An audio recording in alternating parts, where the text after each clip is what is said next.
그리고십니다. 여러분, 요즘 너무 덥지 않나요? 갑자기 왜 이 얘기를 하냐고요? 무더운 더위를 극복해줄 나만의 커스텀 부채를 만들 것이기 때문입니다. 기존의 부채 그림이라면 동양화가 그려진 부채를 떠올리실 텐데요. 오늘은 부채의 동양화가 아닌 라인 아트를 그려보려고 합니다. 초보자분들도 아주 쉽게 따라할 수 있으니까 바로 그리러 갈까요? 그리다.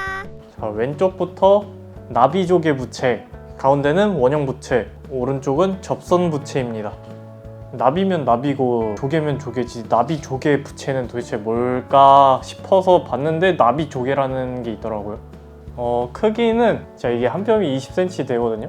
20cm 조금 넘는 크기예요. 그리고 종이는 굉장히 빳빳한 한지가 붙어 있어요. 다음은 원형 부채, 대중소 사이즈가 있는데 저는 대 사이즈로 가져왔고요. 마찬가지로 조개 부채랑 종이질은 똑같은 것 같아요. 크기는 40cm 조금 넘는 느낌? 민 줄 알았는데 딱 40cm라네요.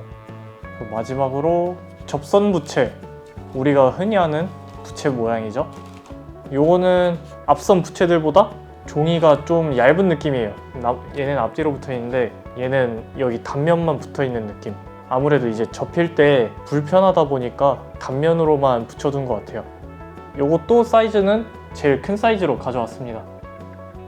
이 부채들의 어떤 그림을 그리면 좋으냐, 이 조개 부채랑 원형 부채는 아무래도 면적이 넓다 보니까 전체적인 실루엣을 보여줄 수 있도록 그림을 그리는 게 좋고요. 접선 부채 같은 경우는 제약적인 부분이 많기 때문에 특정 부분을 확대해서 그린다던가 그렇게 해서 분위기를 올려주는 게 제일 좋을 것 같아요. 이렇게 스케치를 떠왔는데요. 여기에 먹지를 붙여서 따라 그리시면 됩니다. 먹지는 이렇게 생겼습니다.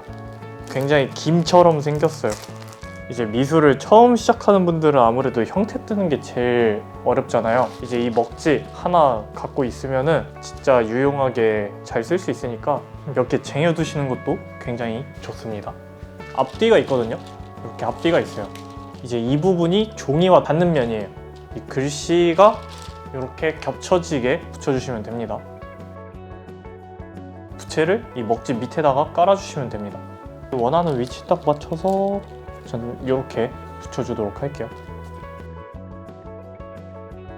원래 이 부분도 붙이면 좋은데 스케치가 잘 나오고 있나 저는 계속 확인을 해야 되기 때문에 저는 한쪽만, 그래서 이 상태에서 어떻게 하느냐, 연필을 들고 똑같이 다시 스케치를 떠주시면 돼요. 아무리 어려운 도안이더라도 먹지만 있으면 쉽게 따라할 수 있기 때문에 초보자든 경험이 있는 분이든 쉽게 사용할 수 있는 그런 기법입니다. 도안으로는 이제 식물을 그려하는데요. 보통 이런 라인 아트가 이제 보테니컬, 만화 이 애들이랑 굉장히 잘 어울리거든요. 그래서 저는 보테니컬에서 조금 더 라인 느낌이 나게 식물을 스케치를 해왔습니다. 컬러를 거의 안 쓰다 보니까 좀 모던한 느낌도 있어요. 보통 그림에서 밀도를 올릴 때는 양감, 그리고 컬러 대표적으로 이렇게 밀도를 올리는데 양감 같은 부분도 솔직히 표현하기 어렵거든요, 처음 시작하시는 분들은. 근데 이 라인 아트에서는 그런 명암 같은 부분을 선의 간격이라던가 선을 얼마나 긋는지 아니면은 아예 그냥 1차원적인 일러스트적인 느낌으로 표현을 해줄 수가 있기 때문에 그래서 더 쉽게 도전을 할 수가 있습니다. 이 정도면 이제 라인 다 따준 것 같아요. 이 위에 라이너를 한 번 더 올려주시면 됩니다.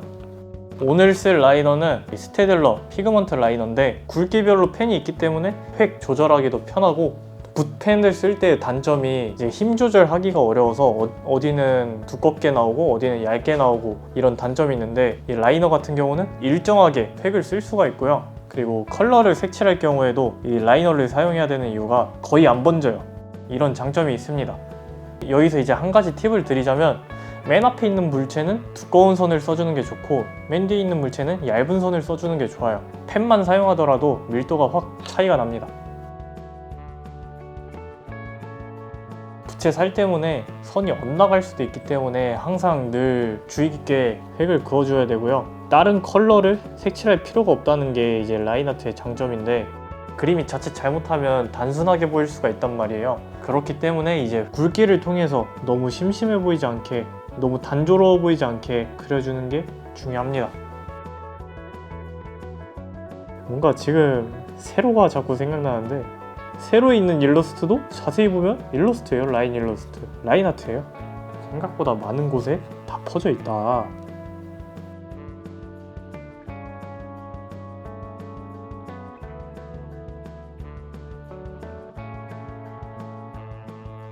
마지막으로 이 상태에서 지우개로 한번 지워주고 마무리를 지어주도록 하겠습니다. 살짝 가볍게 여러 번 지워준다는 느낌으로 지워주시면 됩니다. 여름이니까 바다 한번 그리죠. 그리자. 자, 이제 이런 복잡한 부분은 어떻게 해야 되느냐. 도안을 봤을 때 제일 복잡한 부분은 여기 파도 이 부분이랑 이 부분이에요. 이 부분만 세세하게 떠주고 나머지는 중간중간 굵은 진한 선들이 보이시죠? 이 부분만 체크를 해주시면 돼요. 어차피 나머지는 이 굵은 선들의 흐름대로 선들이 이어지고 있기 때문에 이거는 굳이 따라서 그릴 필요가 없어요. 이 원형 부채는 살이 좀 두껍기 때문에 그냥 무턱대고 힘을 줘버리면 종이가 뚫릴 수가 있거든요. 굵은 부분만 이런 식으로 선을 잡아주시면 됩니다.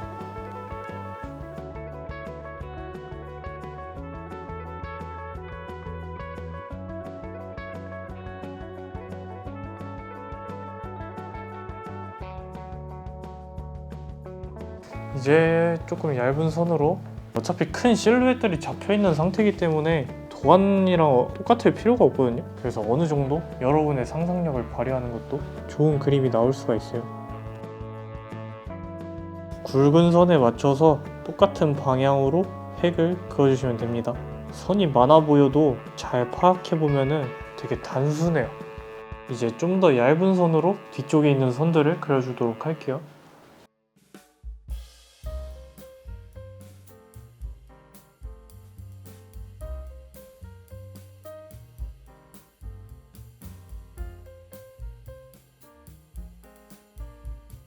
예쁜 것 같아요. 뭔가 그래픽 디자인적인 느낌도 나고. 대망의 접선 부채, 물고기 2마리가 그려진 도안을 가져왔고요. 이렇게 배치를 해주도록 하겠습니다. 이런 거는 너무 가운데에다 하면은 재미없어요. 살짝 옆으로 치우쳐지게 배치를 해주면 좀 감각적으로 보인다고 해야 되나? 그 접선 부채가 지금 여기 들뜨는 거 보이죠? 여기 높낮이가 있다 보니까 이 부분은 할 때 주의를 굉장히 많이 주셔야 됩니다. 접선 부채에도 마찬가지로 반복되는 패턴은 생략을 해주도록 하겠습니다.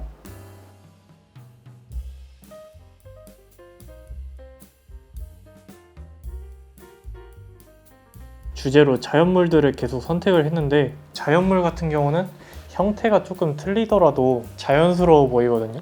이렇게 생긴 물고기가 있을 수도 있다 보니까 초보자분들도 어렵지 않게 시도할 수 있거든요.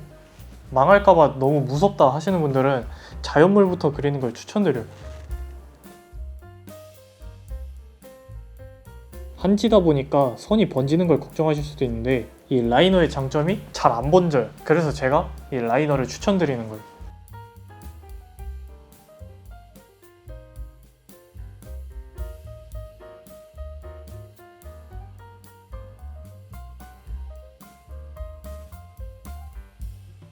그리다.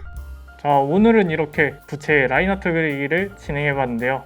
생각보다 종이 질도 굉장히 좋고 부채도 튼튼해서 이렇게 간단하게 그림을 그려보기 굉장히 좋은 것 같아요.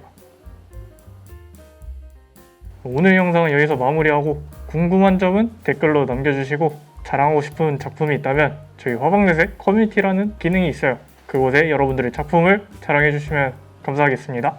오늘도 시청해주셔서 감사하고 그럼 저는 다른 영상에서 돌아오도록 하겠습니다. 안녕!